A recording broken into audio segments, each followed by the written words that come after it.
Nelson Mandela to be released tomorrow. And as you might expect, that is a moment that this country will not soon forget.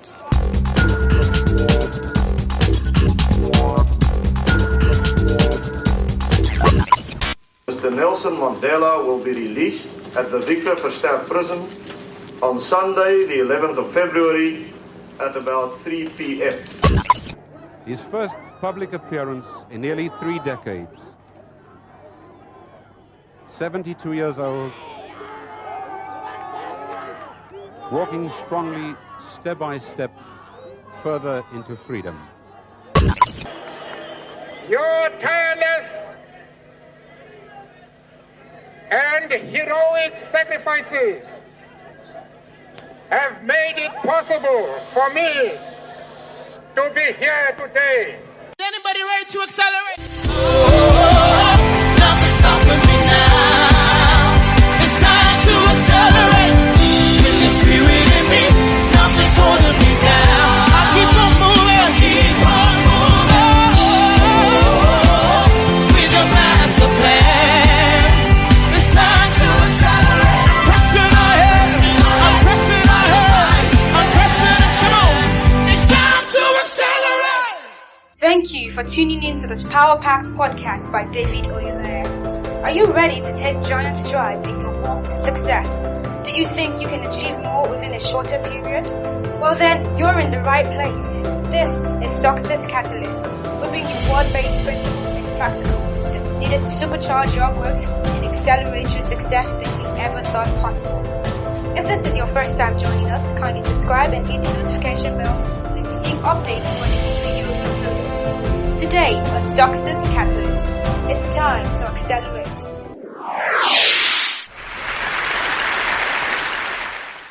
Welcome to the special edition of the Success Catalyst podcast. I am David Oyeleye. Thank you for tuning in once again. If you haven't subscribed, please, I want you to do that right away, and feel free to share comments even after the podcast. Thank you so much. Since the beginning of this month, I have been teaching on how to deal with personal crisis. And the last episode was on the blessings of crisis. We talked about the blessings of crisis. Of course, the COVID-19 necessitated this topic. Like I said earlier, this is an extremely important topic for everyone. I mean, everyone. So there is nobody that doesn't need to hear what I'm sharing with you on this podcast. Either you're passing through something or you're not even passing through something that is very obvious to you right now. Everyone needs this kind of knowledge. So you may think that you don't need this knowledge, but trust me, you will someday. And I think the earlier you are prepared to face crisis, the better will be your outcome during and after the crisis. So today we continue our discussion on the blessings of crisis. Blessings of crisis part 2. You see, you can choose what you will do with your crisis, with your challenges, with your pain, with your tribulations, with the ugly thing you might be going through right now. You can ignore the pain and deny the despairing and attempt to celebrate and see blessings come out of your darkest moment. You see, our darkest moments are special moments in our lives that we must cherish and we must take advantage of. And that's why I'm sharing this important and valuable message with you. The choice is yours. The choice is yours. You see, when you're passing through a difficult situation, you can choose to focus on the negative. You can choose to focus on the positive. You can choose to focus on the opportunity. You can choose to focus on the blessings or the pain. I have earlier said on the podcast that the word crisis in the Chinese and Japanese time actually means one stroke represents danger, while the other stroke represents opportunity. So a Chinese or a Japanese sees crisis as opportunity for growth, So the choice is yours. One of the things I said in the last episode of the podcast is that crisis forces us to think, not just to think, but to think in a new way. You see, one of the reasons why I believe that your crisis can be a blessing to you is because crisis will reveal your latent possibilities, your potentials.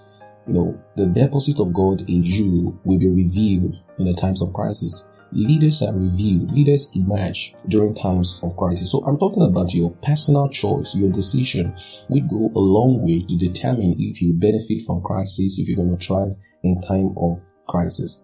Like I said, the choice is yours. Seeing the blessings and opportunities that crisis brings requires a new kind of paradigm, a new mindset, a new perspective, or perhaps a new set of eyes, the inward eyes. Now, you don't have to condemn yourself to this despondency that soars when crisis seems to have no purpose. The choice is really yours. See, we can decide to focus on the pain while we should focus on the purpose of the pain.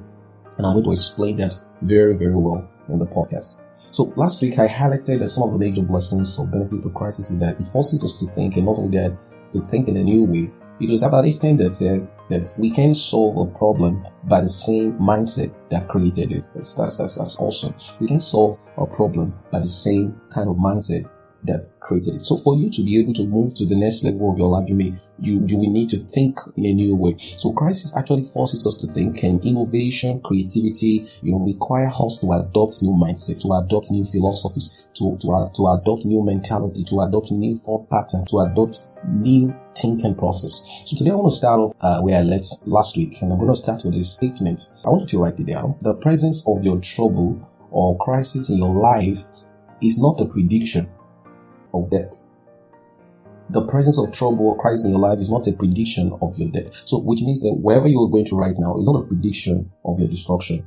It's not a prediction of your demise. Rather, your troubles or hardship are the gateway to your new level. And that's what I've been trying to show you in this series. So before you ask me, why me? I want to ask you, why not you? Why not you? Because we often ask this question when we suffer. And rarely do we get revelatory insight or understanding in the times of crisis. In my own experience, I've learned that grieving, worrying, complaining, doesn't solve any problem.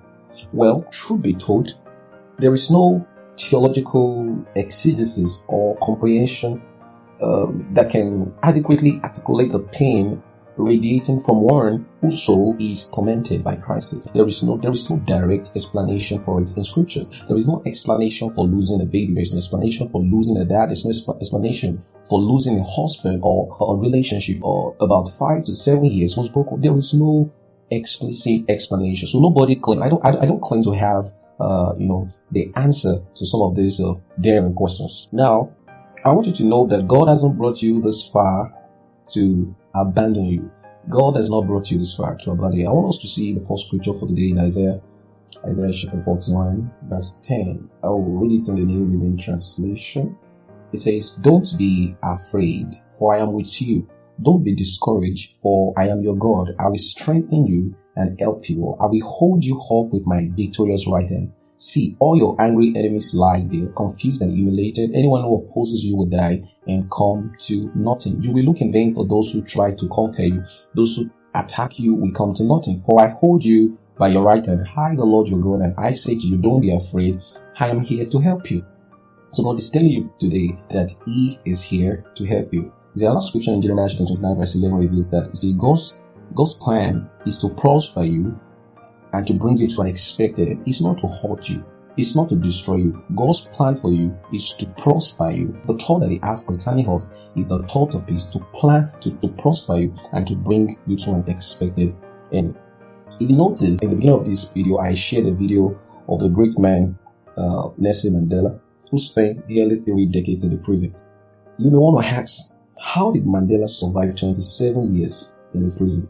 What trouble could be more than losing your freedom for opposing what is right?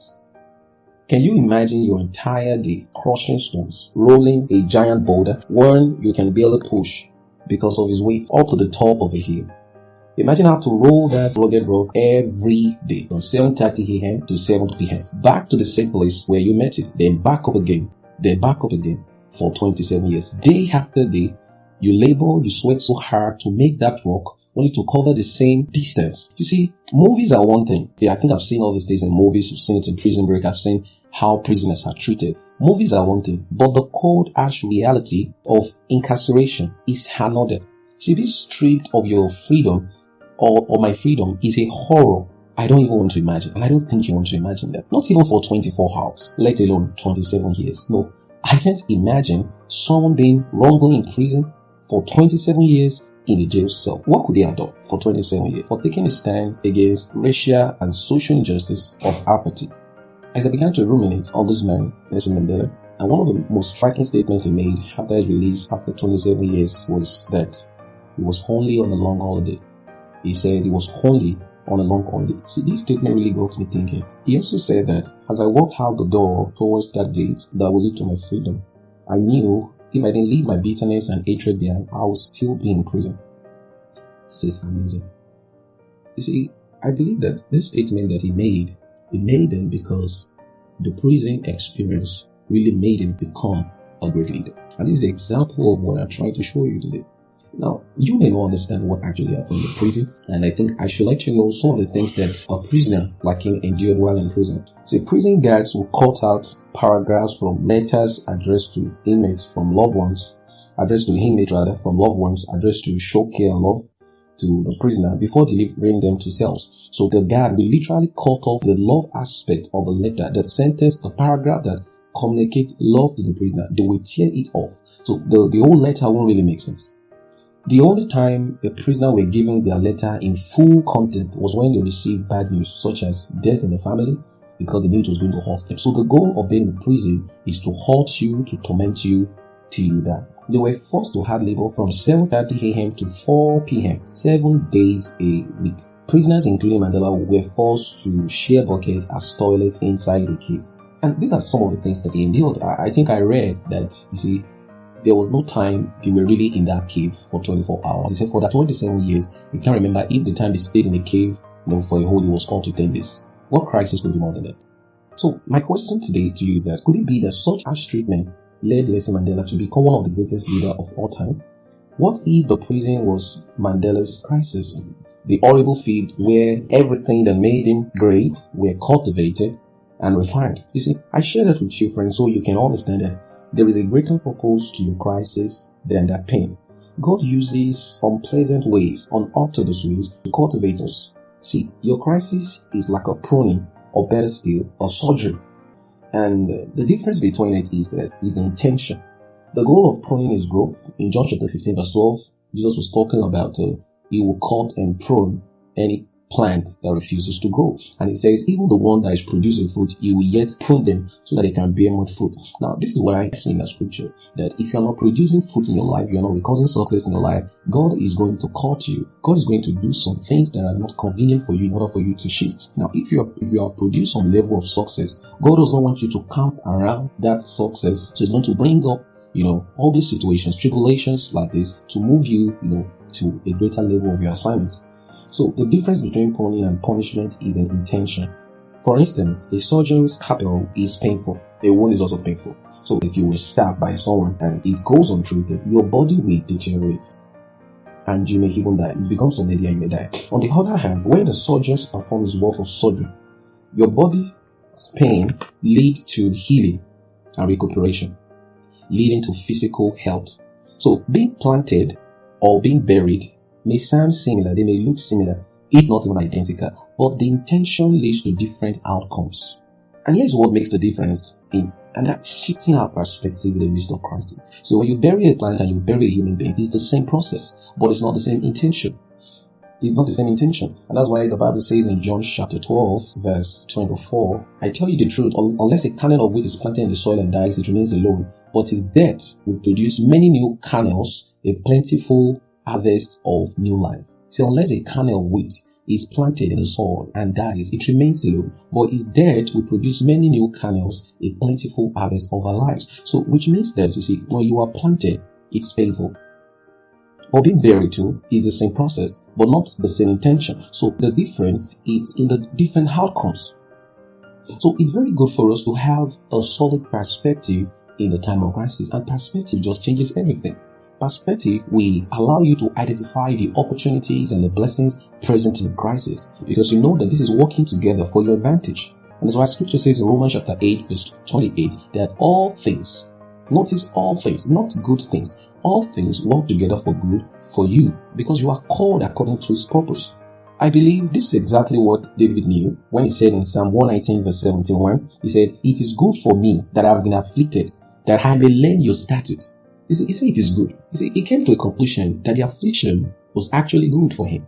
Because of the affliction, he had learned the ways of God. He had learned the principles of God. He had learned the operations and the modus operandi of God. So he said, "It is good for me that I have been afflicted, that I may learn your statute." Psalm 119 verse 71. So crisis may be a sign of God's working or pruning in your life. You see, remember, one of the names of God is the vine dresser. The vine dresser can apply an extra amount of dung to a plant that refuses to grow. And you see, when you want to cause a plant to grow, you don't use beautiful ingredients to produce the manure. Manure are usually produced from dung. Decomposed feces of a goat is used to produce manure. Rotten vegetables, they are used to produce manure. So the irony is that what we harbor the most is what we need the most to grow. Who can fathom that the manure, as thinking as it were, is exactly what will cause the growth of the plant? No one will dare believe that. So it is God's plan to use the darkest moment in our lives to produce the brightest moment in our lives, and we need to trust Him to do the job.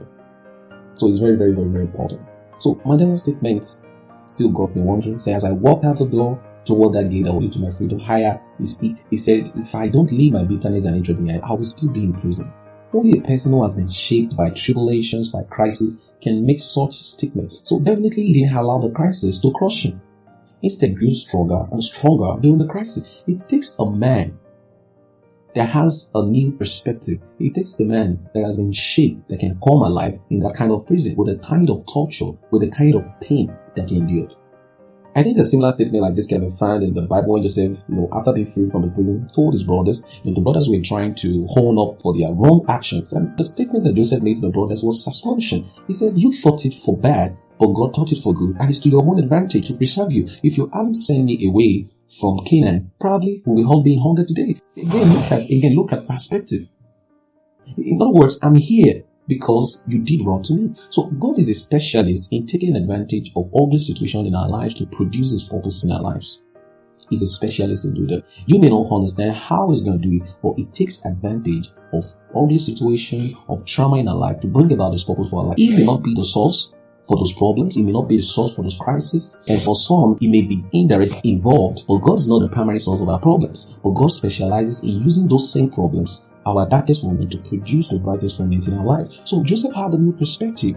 Because of that, he didn't have bitterness. But one of the few symptoms of depressed people is that they hold bitterness, hurt, and anger in their lives. And people who are blessed and healthy don't hold bitterness and anger in their life. The Bible even tells us to get rid of every trace of bitterness, because we can never be healthy. We will never be able to see correctly if we don't get rid of the trace of bitterness in our lives. So instead of Mandela being bitter about the people who put him in prison and going after them, he understood that he was still going to be in prison in his mind. And what prison could be more than that? To be imprisoned in your mind, to hold hurt, to hold anger. You see, this is not the time to blame your boss for losing your job. This is not the time to blame the guy that broke up with you. This is not the time to blame your ex-husband or to blame your ex-fiancé. This is the time to know that God's plan is bigger than his current plan. This plan rather. So just like David, he said, "It is good that I was afflicted, that I may learn your statutes." So I believe it may be difficult to explain why God uses hardship to build informidable structure in our lives. I believe God doesn't demand we understand it or see the plan He has in mind. He only admonishes us to be patient and trust Him as He is working in us. So all we have to do in times of crisis is to trust God, adopt the right perspective. Let the Word of God give you a perspective and a mindset, and you trust Him that whatever the pain is, whatever the trouble is working to my advantage. And when you begin to think like this, you can begin to capture and identify the possible blessings and opportunity present in that crisis. So look at the life of Joseph. It was a life of crisis, from the pit, to Potiphar's house, from Potiphar's house to the prison to the palace. So Joseph's crisis was instrumental to Israel's deliverance, to Israel's prosperity. So God took advantage of the crisis, of the wrong actions of his brothers, to bring about His purpose for Joseph's life and even for the corporate purpose of Israel. So you see that God is a master when it comes to turning your sorrow to joy, when it comes to turning your darkest moment to the brightest moment. So my charge to you today is to let go of complaint, regret that you have been nursing in your heart. Let go of the failed business. Stop blaming your boss. Stop complaining that you were the strongest, you labored so much, and why did you not do? So stop blaming yourself for the failed relationship, for the divorce, for the missed opportunity, for the money you lost. Stop blaming yourself for some terrible decision that you have made in the past. If you don't bury your past, you will not be able to see forward. You will not be able to see the potential blessings and opportunity present in your time of crisis. Just like Joseph, you will not be able to spot, the time of your promotion. I believe there's a reason why our eyes are placed in front of our heads, not at the back of our heads. I believe it's to see forward, not backward. See, God has not brought you this far to abandon you because you were thinking you were wasting time. No, God is never late. God is never too late. He dwells in the realm of eternity. We dwell in the realm of time. Time is a fraction of eternity. God is never too late. You see, many times because we do not dwell in the same, in the same timing, the chronological timing, God dwells in the realm of eternity. And if time is a fraction of eternity, so God is never too late. He can never be too late for that condition. So He's more capable to even redeem time in your favor. There is nothing impossible for Him to do. So you may think that God is too late. You see, there's a scripture in the book of Hebrews when the Bible talks about He will reward those that diligently seek Him. He will reward those that diligently seek Him. So God is a rewarder of those that diligently seek Him. Do you know what the Greek word reward actually means? The Greek word literally translates that God is going to make up to you, the lost time, the lost opportunities, those times you were confessing the word and it looked as if the word of God was not working. God is saying that He's going to reward you. He's going to make it up to you. So in other words, you can really not lose anything. God is going to redeem the time. Say, I will restore the years that the locusts have eaten, the cankerworms and the palmer moth. God has the ability to restore the time back to you, even in greater quality. So let's learn from the life of Mandela today and see that there's a greater purpose to our life than our pain. Now, let me give you an example. Another example that is very, very important. One of the things that I want you to understand today is that crisis brings growth and development. We talked about innovation and creativity last week. And one area we can also see this is when you look at a trainer, someone who is trying to work out. So when I started working out in order to keep my body healthy and fit for the fight of life, talking about my physical body, I would love you to look at me and think that I'm the epitome of physical fitness and need no assistance on my journey to healthy living. But you see, we have to win this battle against gravity and keep everything in its proper place. We have to stay healthy by working out, and trust me, this thing is painful. And there are times that when I think I'm trying to do more, then the pain begins to increase. As much as I didn't enjoy the pain of pushing myself, but I quickly learned the value of training on a stability ball to perform the movement, to engage in the press up, to jog and all those things. You must engage every muscle in your core. And see, before the muscles really start coming out, you have to stretch yourself beyond the comfort zone. And that's one of the reasons why crises come to stretch us, because we are too comfortable. So convenience and growth cannot coexist. So in order for us to grow, we need to leave our comfort zone. I leave with you today that what we have the most are the things we need the most to cause growth in our life. Just like the plant needs a stinking manure, a decayed substance to bring about its growth, God will use ugly things, stinking things, unorthodox things, methods that we don't understand, that we don't have a theological exegesis or comprehension to explain what is happening. God will use all kinds of methods to bring about His purpose for our life. I believe that you were blessed by this podcast. Kindly share with your friends. Drop your comment. Thank you for tuning in. God bless you. See you next time. Bye for now. Thank you for tuning in to this episode of Success Catalyst, and we hope it was a blessing to you. Kindly tune in again, same time next week. If you have any comments, testimonies, and want to partner with DOTM Global, visit us online at www.dotmglobal.com.ng or comment on our Instagram page at Success Catalyst TV. If you haven't done so already, make sure you subscribe and share with your friends. We also encourage you to practice as you learn. This podcast was made possible by friends and partners of David Oyeleye Teaching Ministries. Keep winning.